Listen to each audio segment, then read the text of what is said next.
Oke guys, welcome back to Daily Charting with Toshi, di mana kita akan daily chart your favorite cryptocurrencies. Oke, dan sekarang kita masuk ke DCWT sesi kedua, di mana di sesi kedua ini kita akan lebih fokus ke pembahasan komen dan juga ada charting altcoins ya. Nah, tetapi sebelum kita masuk, kita akan update kondisi BTC dibandingkan dengan tadi pagi ya. Mungkin yang berbeda adalah sekarang sudah retest ke MA 200. Tadi sempat ke angka 63.118, tetapi MA 200 sepertinya mulai menunjukkan dirinya sebagai suatu support ya. We'll see dalam beberapa hari ke depan apakah MA 20 dan 64.000 bisa menahan harga BTC atau tidak ya. Dan di waktu bersamaan juga kita tahu di daerah 63.700-an atau 800-an mungkin ya, daerah situ ada BSB juga. Nah, apakah BSB mulai menjadi support juga? Lagi-lagi masih prematur untuk kita ngomong sudah atau belum karena masih baru hari Senin ya. Jadi kalau untuk BSB sih nggak usah bikin kesimpulan dulu yang prematur, mending kita tunggu dulu aja sampai ya udah deket-deket ke mungkin Sabtu, Minggu udah weekend ya, we'll see terlihatnya seperti apa gitu ya. Nah, selanjutnya kita akan langsung aja masuk ke pembahasan komen ya. Kalau ada lagi waktu baru nanti kita sedikit wejangan lah ya. Nah, sekarang kita akan lihat dulu komen pertama ini dari Albert Benedictus ya. Serius tanya, Pak, gimana cara menjelaskan ke orang misalnya ditanya, lo kenapa nggak scalping? Ya gampang, karena scalping secara persentase ruginya itu signifikan lebih besar. Lo bisa cari sendiri trader jenis apa yang paling sering rugi, yang paling jelek win rate-nya. Dan itu jawabannya adalah scalper. Nah itu paling gampang disimpulkan gini, semakin lu pendek time frame-nya, maka false signal itu semakin banyak. Begitu. Nah, semakin lu investasikan waktu lu di market gitu alias time frame lu panjang, semakin kecil ruginya. Itu udah ada studinya. Jadi, ya itu kenapa nggak scalping. Silakan aja coba scalping. Rata-rata orang rugi, apalagi yang cuma coba-coba. Itu kalau yang cuma coba-coba tuh rata-rata rugi. Karena pro saja win rate-nya nggak besar. Begitu. Selanjutnya, lu kenapa nggak ikutin dia trading? Maksudnya nggak ikutin dia trading siapa? Nggak ngerti yang ini. Yang kedua ya. Yang ketiga, lu kenapa cuma invest di Bitcoin? Itu salah satu pilihan supaya tidak terkena volatility yang berlebihan. Begitu. Karena kita harus sadar bahwa di luar dari BTC Ethereum ya, itu kan dua sudah mendapatkan ETF spot. ETF spot itu artinya apa? Mereka bukan cuma lagi duit para bandar, retailers kecil-kecil aja yang punya. Tapi udah mulai masuk dana smart money lah disebutnya ya. Nah, sisanya di luar dari itu, resiko akan lebih besar. Begitu. Kayak contoh project-project yang misalkan awalnya menjanjikan, bagus gitu ya. Tetapi ternyata ya ada loophole-nya. Kayak contoh Luna. Luna kalau lu mau pelajari secara fundamentalnya dan lu orang yang gini ya, jangan kan lu ngomong awam ya.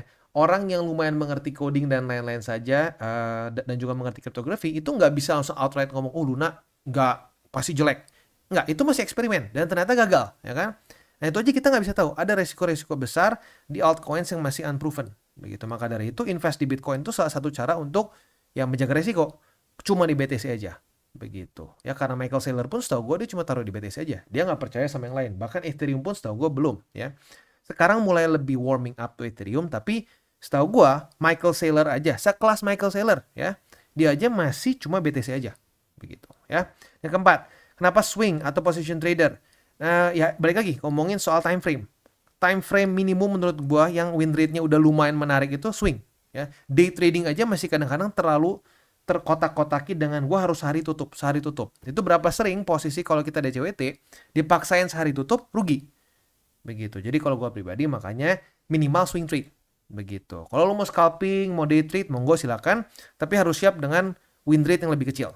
Position trader ya otomatis itu paling ekstrim ya, yang paling kanan. Begitu. Jadi otomatis resikonya cenderung lebih kecil dan profitability-nya jauh lebih besar. Itu yang gue rasakan. Begitu ya. Dan mungkin yang lebih penting lagi satu ya. Jangan terlalu gini kalau misalkan orang ya, dia nggak yakin gitu dengan kripto. Wah begini begini. Kalau dari awal jadi udah nggak yakin, nggak usah terlalu banyak buang-buang waktu. Begitu kalau menurut gue. Menurut gue tuh lebih baik lu ke orang-orang yang udah punya rasa penasaran dulu dan bener-bener, aduh, gue pengen tahu nih sebenarnya gimana sih kripto tuh gimana. Nah itu boleh.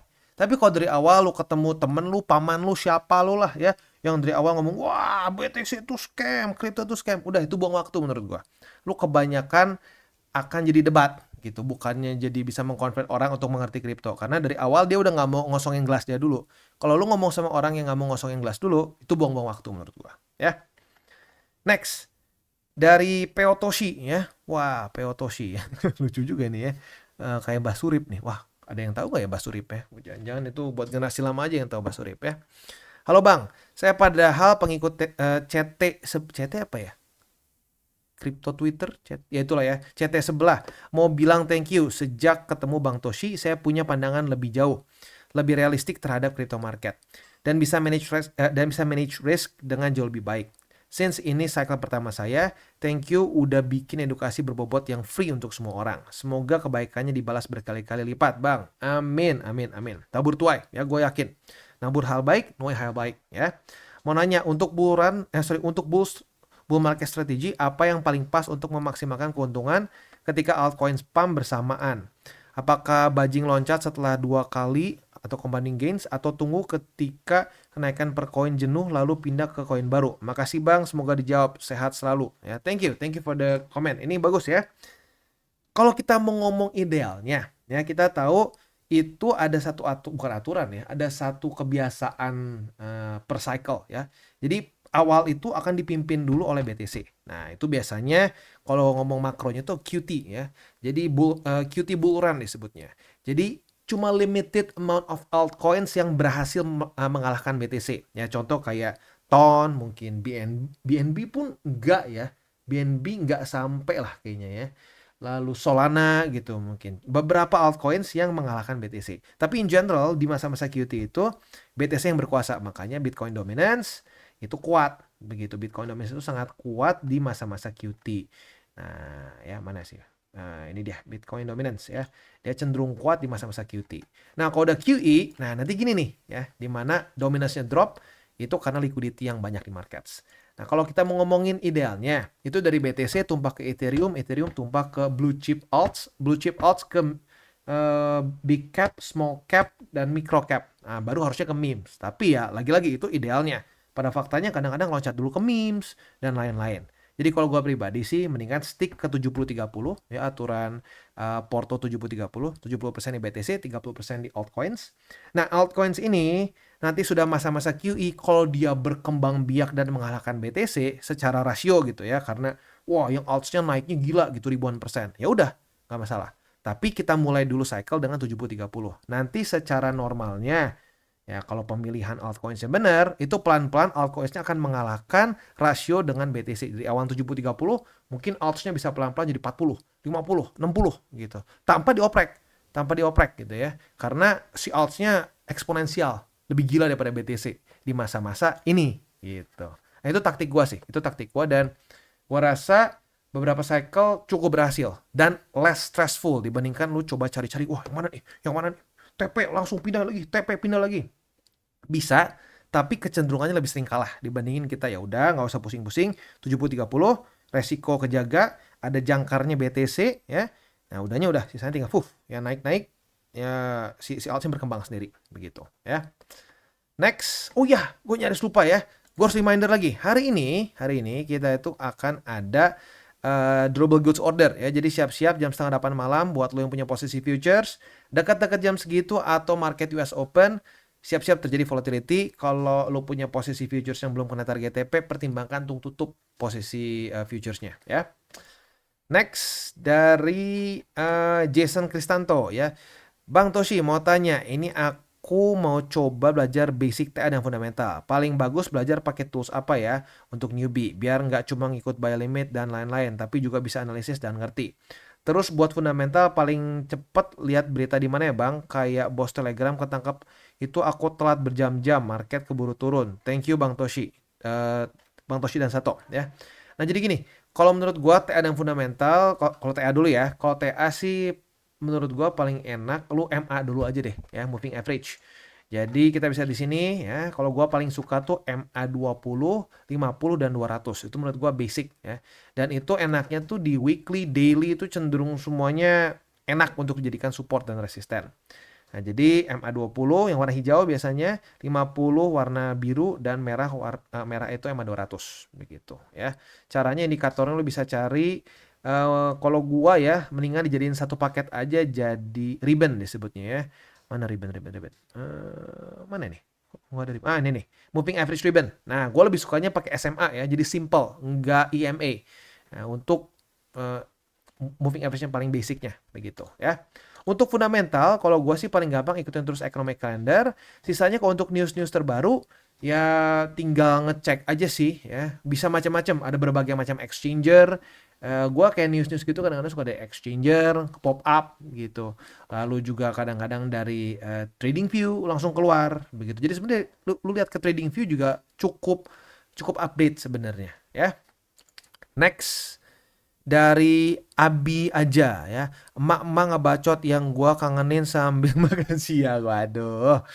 Kadang sebel banget kok lama sekali nunggu Toshi TCI nggak tidung-tidung. Bang Toshi dan tim selalu nambah wawasanku. Sehat selalu untuk semuanya. Thank you ya. Ya apa namanya? Mak-mak ini memang ya. Ya, buat lu yang mungkin bingung kenapa gue dipanggil Mak Toshi ya, karena ada beberapa yang nanya kenapa dipanggil emak gitu. Ada yang bilang ini Pak bukan emak. Ya itu sedikit inside joke ya. Karena di masa-masa BTC di bulan April Maret ini gue udah kayak mak-mak katanya ya. Ngingetin terus. Wah, ayo guys, hati-hati guys, hati-hati jangan all in. Udah kayak radio rusak katanya ya. Nah, makanya disebut mak-mak gitu. Tapi ya puji Tuhannya itu emak-emak cerewet bikin selamat begitu ya. Banyak yang report, thank you bang, gara-gara lu cerewet banget kemarin gue jadi mikir lagi nih resikonya. Jadi aman bang, puji Tuhan ya. Nah itu ya konteksnya buat yang masih baru kenapa gue dipanggil emak ya. Gue laki tapi dipanggilnya emak-emak gara-gara cerewet di waktu itu ya. Next, Aina 88. September sepertinya akan banyak penyakit FOMO. Saran sih tambahin gitu mak dosis wejangannya. Marah-marahnya agak lebih galak gitu mak. Karena biasanya obat yang pahit adalah obat yang lebih manjur. Biar kita-kita yang newbie nggak ikutan sakit. Karena saya sadar bahwa tua itu pasti tapi keberhasilan adalah sebuah pilihan.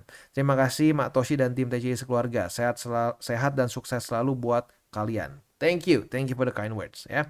Ya boleh deh nanti gue mungkin akan pelan-pelan lebih kencang nih kalau sampai udah di komen mulai keluar tuh ya mulai keluar bull boy atau bear boy gitu ya tanpa data ngomong seenak jidat ya gue hajar ya. Tapi ya kalau sekarang sih masih lumayan terkendali lah, masih lumayan terkendali. Kita lihat BSB nih, BSB tuh close, sorry bukan close, tapi dia bisa mantul atau enggak itu menjadi hal yang sangat penting nih ya. Jadi ya we'll see seperti apa nih bulan September ya. Tapi statistically kita tahu ya September cenderung bearish. Tapi ya kita bukan Tuhan, kita nggak ada yang pernah tahu ya karena September juga nggak semuanya merah begitu. Jadi ya we'll see ya. Next dari Encek Chuan ya. Hai Kotoshi, BTC di chart weekly waktu tanggal 16 Oktober 2023 tembus BSB tapi nggak mantul kok. Baru mantul 29 April 2024 dan waktu 1 Tar ya, tanggal 16 Oktober dulu deh. 16 Oktober BSB, 16 Oktober 2023 ya. 16 Oktober 2023 sini. Mantul. Sebentar. Oke. Tembus tapi nggak mantul kok, baru mantul 29 April. Mana 29 April? Wah, 29 April 2024. Sebenarnya ini di sini dia reclaim aja sih ya.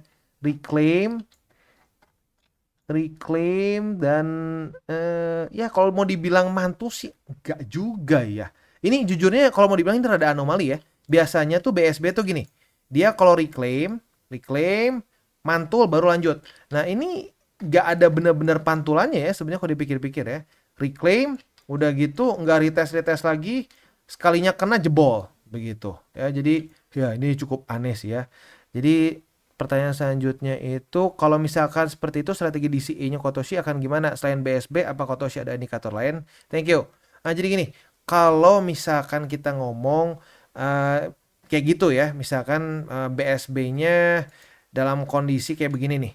Ya kalau gue pribadi, kita kan DCA tetap masih ya, walaupun dia mau reclaim atau enggak, tetapi main scenario kita aja yang berubah begitu. Selama dia belum ada pantulan, itu gue akan bearish begitu. Karena ini jujurnya jarang banget terjadi. Lu lihat dari data-data sebelumnya, dia reclaim, mantul baru lanjut begitu ya.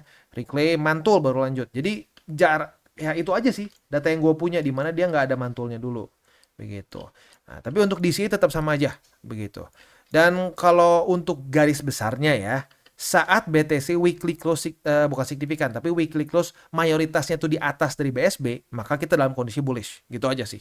Ya, jadi gampangnya banget gini, di atas dari BSB weekly close terus-terusan di atas, ya itu bullish. Berarti kita dalam keadaan bullish trend ya. Tapi kalau di bawah kayak gini nih. Nah, ini bearish trend. As easy as that aja gitu ya.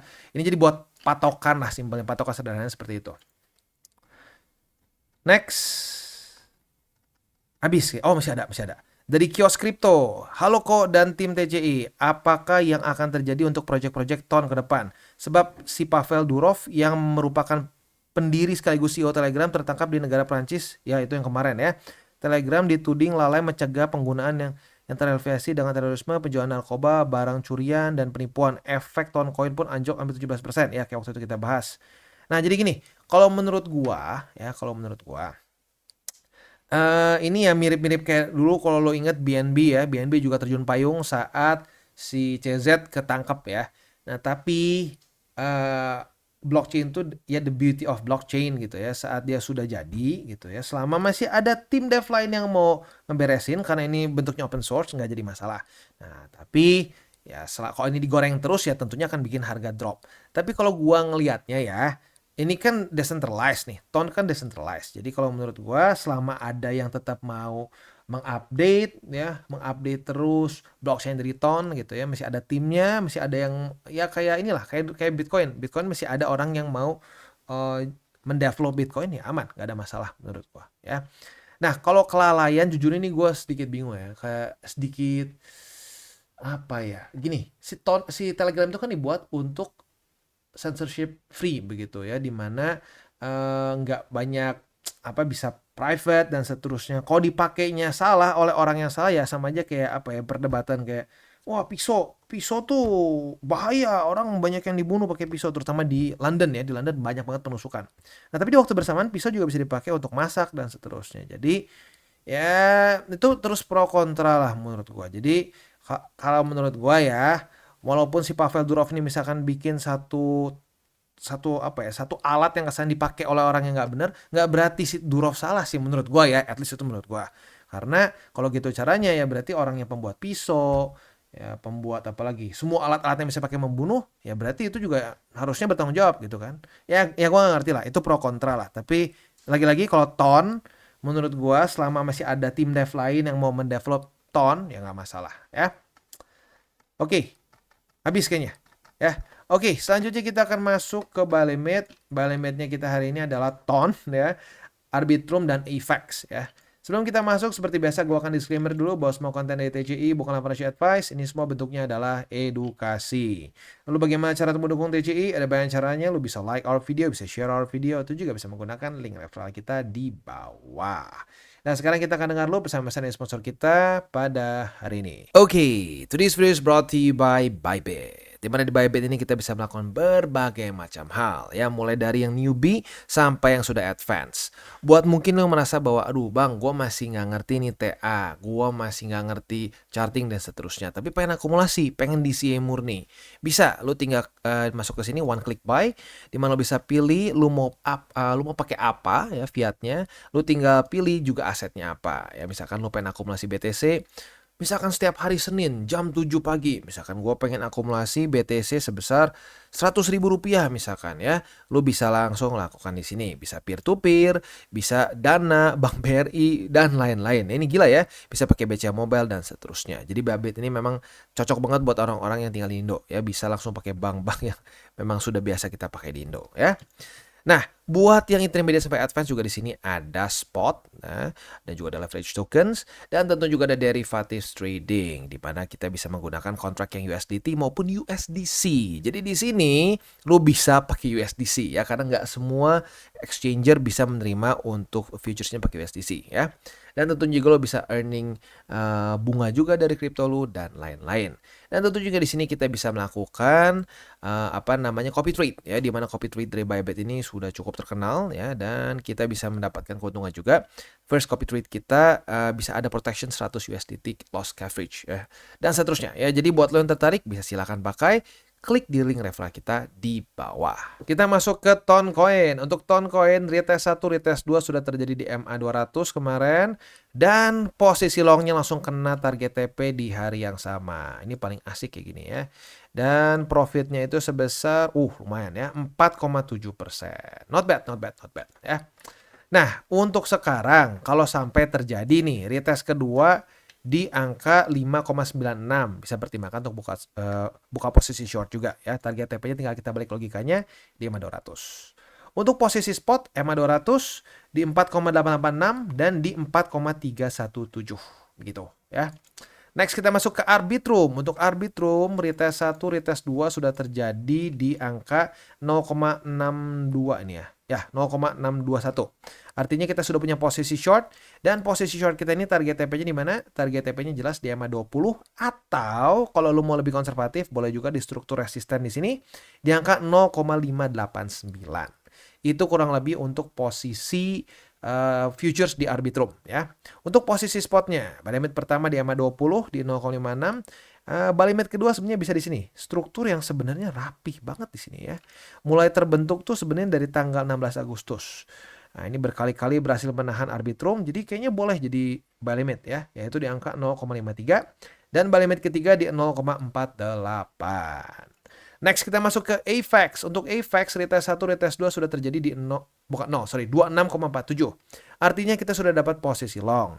Nah, posisi long kita ini target TP-nya jelas di angka 28,13. Reminder lagi, udah dekat-dekat jam 7:30 atau US Market Open juga bisa pilih lah ya salah satu. Tapi kalau mau lebih aman lagi 7:30, belum kena target TP, pertimbangkan untuk tutup posisi. Just in case volatility ini bisa mengguncang market ke arah yang kita tidak mau begitu ya.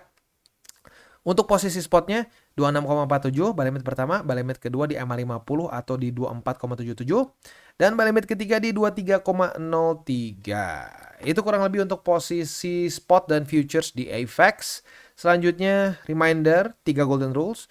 Jangan pegang panas, jangan over leverage, dan berpikirlah jangka panjang. Oke guys, jadi itu adalah akhir dari segmen DCWT kita pada hari ini. Dan jangan lupa bagi kalian yang merasakan manfaat dari segmen ini, jangan lupa untuk share ke teman-teman kalian. Dan apabila lu pengen mensupport channel kita, ya TCI, jangan lupa untuk menggunakan link referral kita di bawah. Nggak wajib ya, tetapi apabila lu menggunakan link referral kita di bawah, ada macam-macam ya, dari Bybit, Huobi, Maxi, toko kripto, dan banyak lagi ya. Ya, walaupun nggak wajib, tapi kalau menggunakan link referral kita, lu secara langsung membantu perkembangan dari TCI. Dan satu lagi, jangan lupa juga untuk join Telegram group kita, di mana kita bisa ngobrol-ngobrol santai mengenai dunia cryptocurrency secara dua arah. So, jangan lupa untuk like, subscribe, klik the bell icon, and see you on the next video.